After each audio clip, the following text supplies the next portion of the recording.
अस्सलाम वालेकुम। एक नए व्लॉग में Sohail Rashid supreme court of Pakistan से आपसे मुखातिब। आज आगाज़ हो रहा है उस फाइनल और फैसला कुन राउंड का जिसमें सब इल्म हो जाएगा, सब मालूम पड़ जाएगा कि आइनी तरामीम जुडिशल रिफॉर्म्स के नाम पर जो की जा रही हैं वो हो पाती हैं या नहीं। और आज के दिन का जो आगाज़ हुआ है वो सुप्रीम कोर्ट ऑफ पाकिस्तान में इसी मुतालिक कार्रवाई से चीफ जस्टिस काजी फायसा की सरबराही में 3 रुकनी बेंच ने जो समाअत करना थी 6 वकला की जानिब से चैलेंज किया गया था मुजवज़ा आइनी तरामीम को, और बड़ा अहम ये केस था।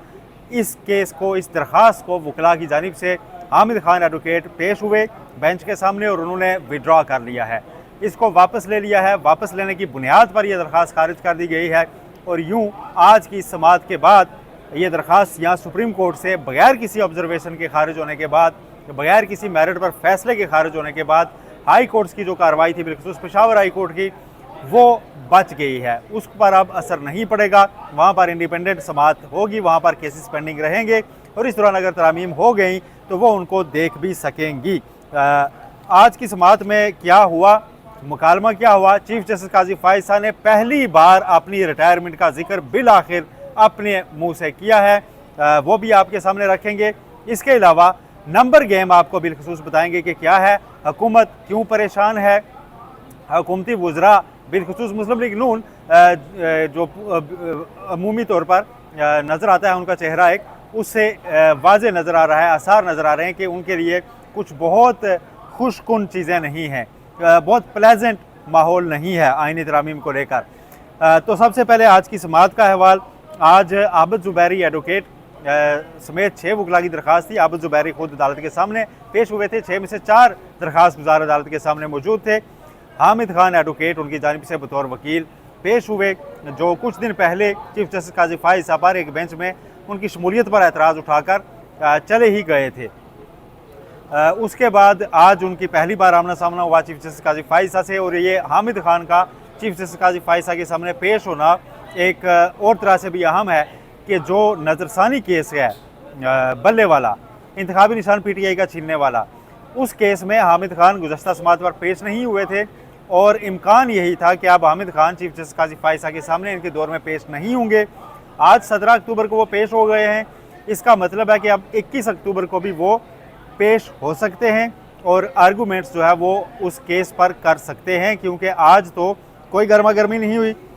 हामिद खान समाअत के आगाज़ पर ही जब केस कॉल हुआ उठकर अपनी कुर्सी से रोस्टम पर पहुँचे तो उन्होंने जाकर कहा जी कि हम ये अपील वापस लेना चाहते हैं। अपील इसलिए कहा कि जो रजिस्ट्रार ऑफिस ने एतराज़ात लगाए थे इस दरख्वास्त पर, उसके खिलाफ बेसिकली ये चैम्बर अपील थी जिसको ओपन कोर्ट में फ़िक्स किया गया था और इस पर बहुत सी बातें की जा रही थी कि ये केस यहाँ पर क्यों फिक्स हुआ, ये हाई कोर्ट्स की कार्रवाई को गैर मौसर करेगा, यहाँ से ऑब्जर्वेशन आ जाएंगी, उसके बाद हाथ खुल जाएंगे गवर्नमेंट के, लेकिन ऐसा नहीं हुआ। हामिद खान ने रोस्टम पर आते ही कहा कि मैं अपील वापस लेना चाहता हूँ। चीफ जस्टिस काजी फायसा ने कहा कि दरख्वास्त तो 6 वकला ने दायर की थी, तो उन्होंने खुद आगे नहीं कहा कि हम वापस लेना चाहते हैं, उन्होंने सिर्फ दरख्वास्त विड्रा करने के लिए आपकी खिदमात ली हैं। फिर चीफ जस्टिस ने मुस्कुराते हुए कहा हामिद खान से कि आई एम श्योर, मुझे यकीन है कि आपकी ये खिदमात बाज़ाब्ता हायर की गई हैं, यानी फ़ीस देकर इस तरह वकील को लिया जाता है। तो हामिद खान ने कहा जी बिल्कुल ऐसा ही है। तो जस्टिस नईम अख्तर अफगान ने कहा कि बाज़ाब्ता से मुराद आप समझ रहे हैं, उन्होंने कहा जी मैं समझ रहा हूँ, ऐसा ही है कि बाज़ाब्ता तौर पर मेरी खिदमात ली गई हैं और मैं वापस। फिर चीफ जस्टिस काजी फायसा ने कहा क्यों, आपके वकला को यह एहसास हो गया कि कोई फ्रिवलस पिटीशन थी, कोई मनगढ़ंत बेबुनियाद दरख्वास्त थी जिसे वापस ले रहे हैं। तो उन्होंने कहा जी बस मुझे तो यही हिदायत है कि हमने वापस लेनी है। आबिद ज़ुबैरी के साथ इस वक्त उन्होंने मशवरा भी किया, कुछ सरगोशियाँ भी हुई। उसके बाद चीफ जस्टिस ने कहा कि आप सिर्फ अपील वापस ले रहे हैं एतराज़ात के खिलाफ, या फिर आप जो असल दरख्वास्त है उसे भी विड्रा कर रहे हैं। तो इस पर हामिद खान ने कहा कि आज आपके सामने सिर्फ अपील लगी है तो उसको वापस ले रहे हैं, फॉर टाइम बीइंग वही है। चीफ जस्टिस ने कहा नहीं, हमने मेन भी लगाई हुई है तो आप उस पर भी हैं। तो हामिद खान ने फिर सरगोशी की आबिद ज़ुबैरी एडवोकेट से और उन्होंने कहा जी हाँ, हम उसको भी वापस ले रहे हैं, मेन केस भी वापस ले रहे हैं।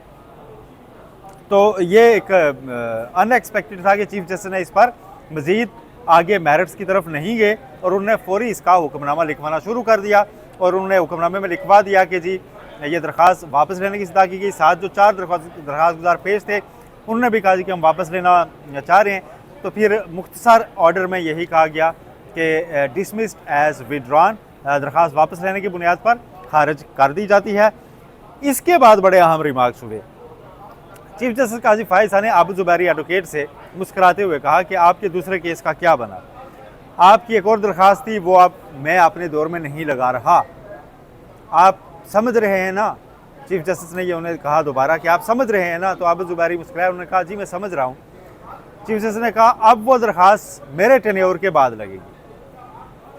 अब ये दरख्वास्त कौन सी थी, क्या ये ऑडियो लीक्स की तरफ था इशारा, या फिर ये धांधली वाली जो केस है उसकी तरफ था? यही दो केसेस बनते हैं। ये चीफ जस्टिस काजी फायसा ने आबू जुबैरी से कहा। यूँ पहली बार उन्होंने आज अपनी रिटायरमेंट की तरफ बाज़ाब्ता ओपन कोर्ट में इशारा कर दिया है कि वो रुखसत हो रहे हैं। लेकिन चीफ जस्टिस काजी फायसा के रुखसत हो रहे हैं तो सवाल यह है कि नया चीफ जस्टिस पाकिस्तान कौन होगा? ये आज के दिन का सबसे बड़ा सवाल है। आज जबकि 17 अक्टूबर है और 25 अक्टूबर चीफ जस्टिस काजी फायसा का आखिरी दिन है। बाय द वे एक और चीज़ भी आज हुई है। आज उन्होंने कुछ रिव्यू पिटिशन जिससे पहले सुनी है और एक रिव्यू पिटिशन उन्होंने अदम पैरवी की बुनियाद पर बार बार इल्तवा आने पर खारिज भी की है। लाहौर की भी थी कोई अल-फतेह स्टोर्स की, तो उसको खारिज भी किया है। तो ये पीटीआई का जो केस चल रहा है उससे जुड़ा हुआ ये मामला अहम हो जाता है, क्योंकि उसमें भी दोबारा इल्तवा की दरख्वास्त आई, तो उसमें भी ये हो सकता है। तो अगर चीफ जस्टिस रवाना हो रहे हैं तो नया चीफ जस्टिस कौन है, इस पर बहुत अबहम पैदा हो चुका है। आज 17 अक्टूबर कौमी असम्बली और सेनेट के इजलास तलब हैं। आज आइनी तरमीम पर पेशरफ्त होने का इम्कान है। पार्लिमानी कमेटी है, पार्लियामेंट में जोहराना है। लेकिन जो गुज़श्ता रात टाक हुई उस पर मैं पहले आ जाऊँ।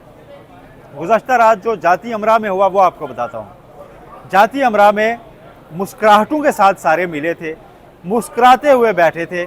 जब निकले हैं तो मुस्कुराहटें गायब थी। सिर्फ बिलावल मुस्कुराने की कोशिश कर रहे थे। ना मौलाना मुस्कुरा रहे थे, ना आज़मज़ीद तारड़ मुस्कुरा पाए, ना ही इसहाक डार, बल्कि नून लीग के दोनों वज़रा के चेहरों पर परेशानी और पशेमानी वाज़े छलक रही थी। और मौलाना का लहजा तल्ख था, नर्म नहीं था। कहा गया कि इत्तफ़ाक़ राय हो गया है अदालती इस्लाहत से मुतल्लिक तकरीबन, और बाकी भी हम करीब पहुँच चुके हैं। लेकिन फिर आगे मौलाना ने कहा कि इत्तफ़ाक़ राय ये है कि हमारे मसवदे पे आते हैं तो 100 बिस्मिल्लाह, नहीं आते तो नहीं, मतलब फिर तरामीम नहीं होगी। तो इससे एक चीज़ तो वाज़े हो गई कि मौलाना का ड्राफ्ट ये कहता है कि आइनी अदालत नहीं होगी, और परसों से जब से मौलाना बिलावल से मिले हैं, बिलावल ने उसके बाद आइनी अदालत के हक़ में कोई दलील भी नहीं दी। इसका मतलब है कि बिलावल तो मौलाना के साथ जा रहे हैं। नून लीग के लिए जाना मुश्किल हो रहा है, और नून लीग शायद अपने पुराने ड्राफ्ट में से कुछ चीज़ों पर इंसिस्ट कर रही है, क्योंकि ये मुलाकात हुई है मियाँ मोहम्मद नवाज शरीफ के घर, उनकी दावत पर। तो एक तरफ बिलावल भुट्टो जरदारी भी आप बड़े लीडर हैं, पीपल्स पार्टी के चेयरमैन, दूसरी तरफ मौलाना फजल रहमान बहुत पुराने लीडर हैं। तो दरमियान में मियाँ नवाज शरीफ खड़े होकर टाक कर सकते थे, इस टाक की भी नौबत नहीं आ सकी।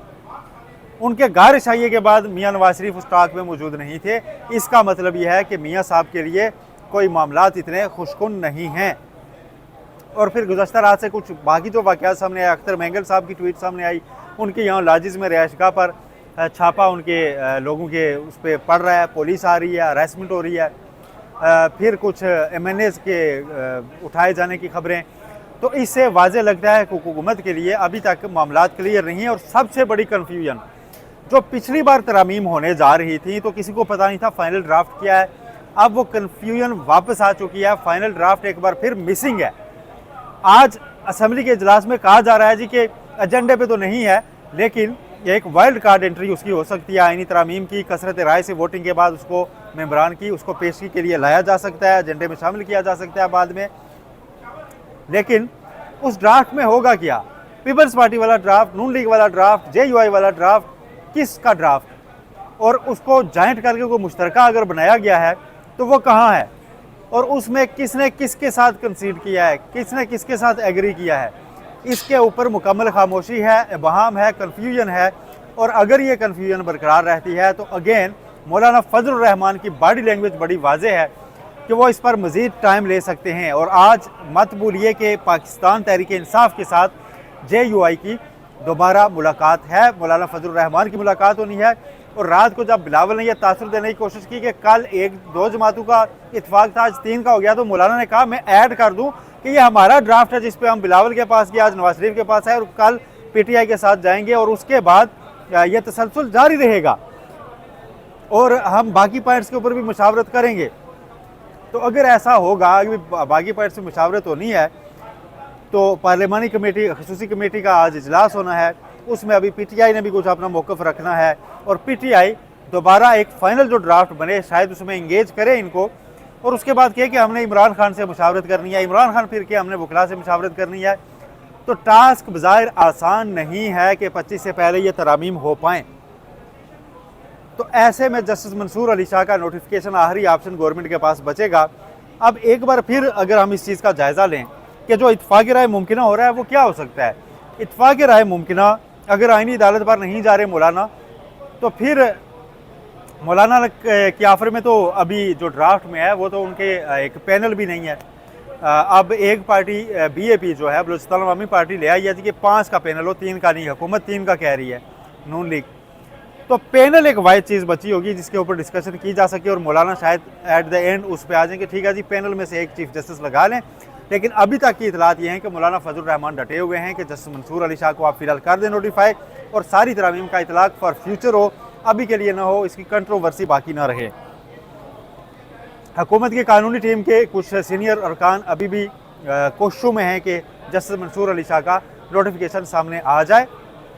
आज की जो हुकूमत की पहली पसपाई का निशान अलामत यह है हुकूमती सफ़ों में खलबली और इसराब कि आज काबीना का इजलास होना था, जो कि अब नहीं हो रहा, इतलात ये हैं। और काबीना का इजलास अगर नहीं हो रहा तो इसका मतलब है आज असम्बली में नहीं जाएंगी। कल की वीडियो में मैंने आपको बताया था कि ये इजलास जो बुलाए जा रहे हैं ये एक कार्ड हो सकता है ट्रैप करने के लिए लोगों को, कि दिखाया जाए कि हमारे नंबर पूरे हैं। और आज दोहराना भी होना है और उस दोहराने में एक मंजर नज़र आ जाएगा कि कितने लोग हुकूमत के पास पूरे हो सके हैं। लेकिन मौलाना फजलुर रहमान को एहसास हो चला है कि उनके बगैर ये तरमीम नहीं हो सकती, इसलिए उनकी शरायत और उनका लहजा सख्त होता जा रहा है। इतलात ये हैं कि मौलाना एट द एंड फिर टाइम मांग सकते हैं कि जी अभी हम ठीक है जी एक मुशावरत का अमल मुकम्मल हो गया पहले फेज़ का, अब जो हतमी ड्राफ्ट है इसके ऊपर हम दोबारा अपनी पार्टी में डिबेट करेंगे, क्योंकि हम तो पहला ड्राफ्ट लेके आए थे और हमारे ड्राफ्ट तो मजलिस आमला से मंजूर होते हैं, शूरा से मंजूर होते हैं। तो दोबारा मौलाना टाइम अगर मांग लेते हैं तो हुकूमत के लिए मुश्किल हो जाएगा इन तरामीम को पास करना। ये अब तक की अपडेट्स थी जो आपसे शेयर करनी थी। मज़ीद आज के दिन जो अहम चीज़ें सामने आएंगी, PTI का मौक़िफ़ क्या रहने वाला होगा, इमरान खान से मुलाकात की कोशिशें शुरू हो चुकी हैं दोबारा। इस्लामाबाद हाई कोर्ट में एक समाअत होनी है, एक तो केस डिलिस्ट हो गया था अजहर सिद्दीक वाला, नौरीन नियाज़ी साहिबा वाला केस जो है वो आज दोबारा लगा हुआ है, उसमें कुछ पेशरफ्त हो सकती है, उसे भी आपको आगाह करेंगे। और फिर आज शाम तक लम्हा बलम्हा सूरत हाल बदलेगी। नंबर पूरे हुए तो कोशिश की जाएगी कि किसी भी वक्त किसी एक हाउस से तो तरमीम को निकाला जाए। किसी भी अगर एक अवान में नंबर पूरे हुए तो वहाँ से तरमीम को निकाल लिया जाएगा, ताकि ज़्यादा प्रेशर रखा जाए दूसरे अवान के लिए, लोगों को बताया जाए कि तरामीम तो होकर रहेंगी। लेकिन जैसे जैसे दिन गुजरते जाएंगे, कल और परसों का दिन अगर गुजर गया तो हुकूमत के लिए मज़ीद मुश्किलात बढ़ जाएंगी, क्योंकि जितना टाइम गुजरता जाएगा उतना फ़ायदा PTI का होगा, उतना ज़्यादा फ़ायदा जो ये तरामीम के ख़िलाफ़ रजिस्ट कर रहे हैं उनका होगा। कल एहतजाज भी होगा PTI का, और फिर माहौल शायद गवर्नमेंट के हाथ में उस तरह ना रहे। बहरहाल आज की मज़ीद अपडेट से आप तक पहुँचाएँगे। अपना बहुत ख्याल रखिएगा। चैनल को सब्सक्राइब करना मत भूलिए, बेल आइकन प्रेस कीजिए ताकि आपको बर वक्त अपडेट्स मिल सके। अपना बहुत ख्याल रखिएगा। अल्लाह हाफिज़।